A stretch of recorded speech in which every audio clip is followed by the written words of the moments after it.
Hi YouTube. I really wanted to put a video out there about my experience with vestibular neuritis. Today marks 3 months since I had my attack, like vertigo attack, as they like to call it. So I'll start with what happened to me and why I want to do a video. When I first experienced all these symptoms, Googling, it can be helpful, can not be helpful. I really found it helpful seeing YouTube videos of people's recovery stories, no matter how difficult they were, just to get a good understanding of what I was going to be facing. I've learned that everyone is different, and timing is different, and there's just not a lot out there on vestibular issues. I work in healthcare. I've actually worked in ear surgery, and I've never heard, pun intended, I've never heard of this. So this completely turned my life upside down, like a giant pause button was just put above my head when all of this started. So yeah, end of October 2024, I got up for work as normal, and it was like a wave. The whole floor came up towards me. It was my right. I knew it was my right side because I fell to my right, and it only lasted about 20 seconds. And then my heart was racing. As soon as I felt quite calm and I just sat down, just breathed through it, I was okay. It was crazy. I went to work as normal.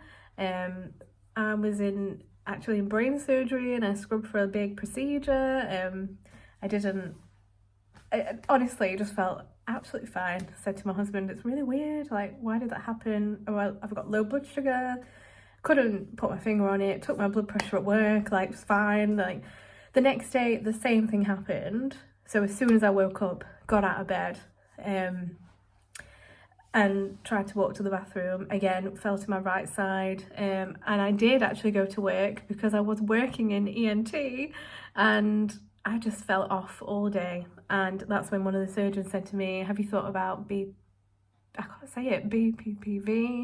Have you had any more vertigo? I was like, what, is that what that was? He was like, yeah, it's vertigo, you feel disorientated and out of place, and do you feel imbalanced? I thought a bit, but it wasn't that bad. He said, just go and get checked out, go to the GP, go to the doctors.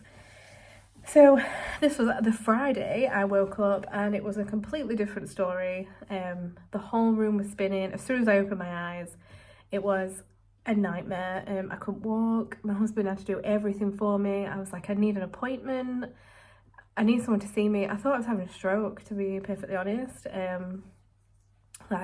Everything was spinning, awful. Just absolutely the worst thing I've ever experienced in my life. Managed to get to the doctors. I think I was bedridden for about 4 days. Managed to go to the doctors in between those 4 days, and she took one look at me and was like, yeah, this is labyrinthitis. This is an inner ear disorder. And you'll be fine in a couple of weeks. Tested my reflexes, assured me I wasn't having a stroke, gave me some anti-sickness for travel sickness, and that was it. Went home, and it was a couple of weeks of just gradually trying to make it downstairs. That was my top goal. Just laid in bed, just whatever I could tolerate doing, I tried my best, reading, watching all these YouTube videos, just complete pause button on everything. Just really low as well, just, am I ever going to feel better?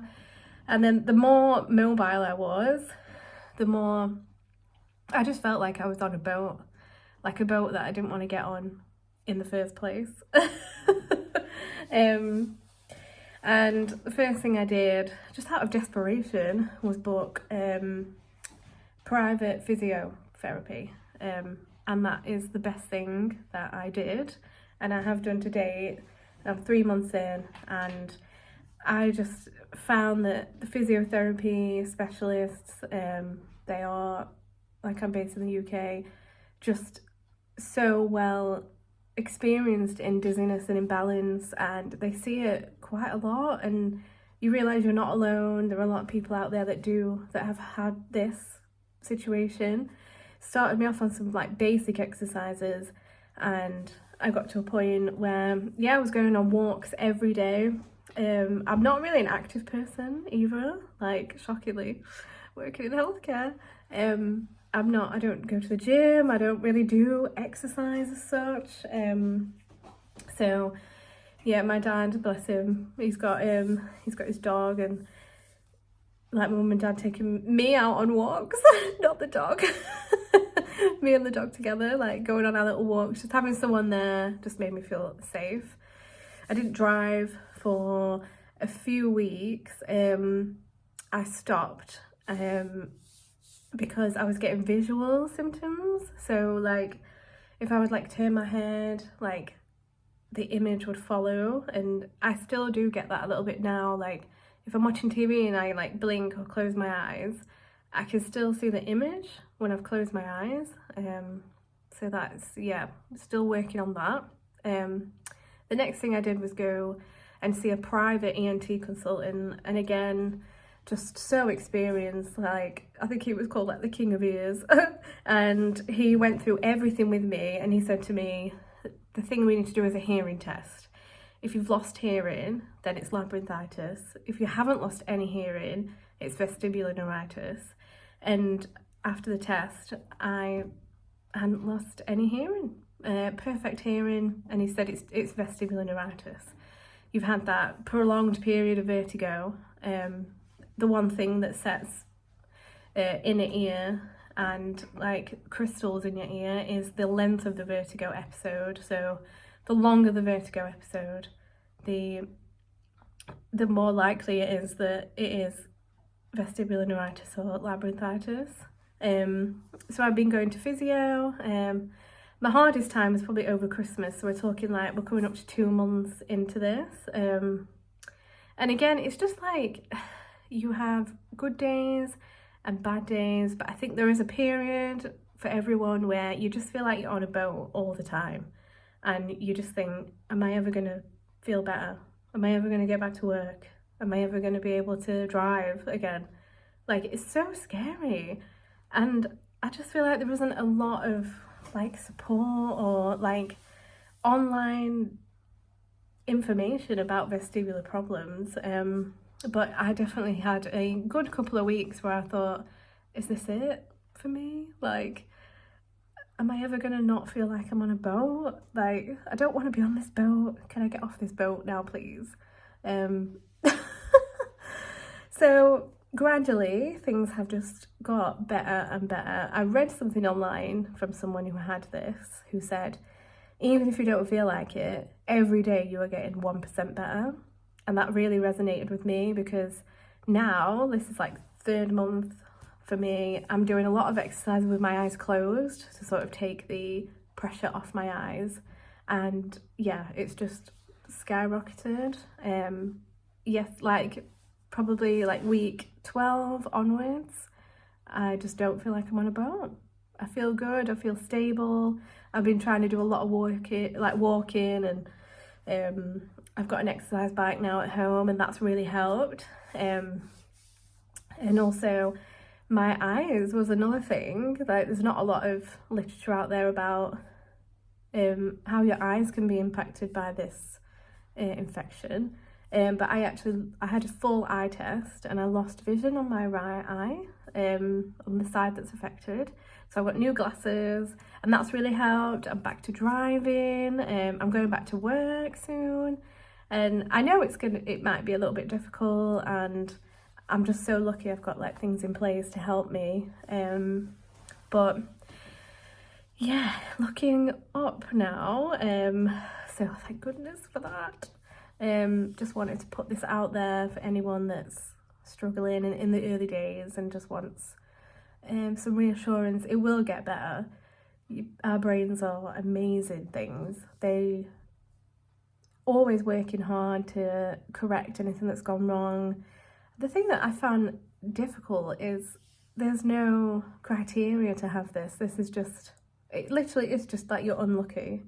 If you've got like the flu, cold, herpes virus that's already in you, which most of us will have, and it's just been activated and it's decided to attack our inner ear.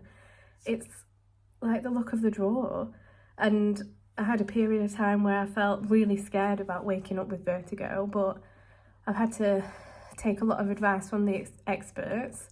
Every single expert I've seen in the UK who has treated me has said that vertigo is a symptom, and dizziness, you can make yourself dizzy by being anxious about being dizzy. So you have to believe that this is temporary. You have to act as though it's temporary. You have to behave like you're almost like winging it. Like, go for a walk, well, I feel dizzy. Go into a shop, I feel dizzy, but you are going to feel dizzy until you don't. It's like, it is so difficult. I've been forcing myself to go in shops, and all the exercises that I've been given, if he said do them 5 times, I've been doing them 10. Like, I want this to be over. I want this to be over.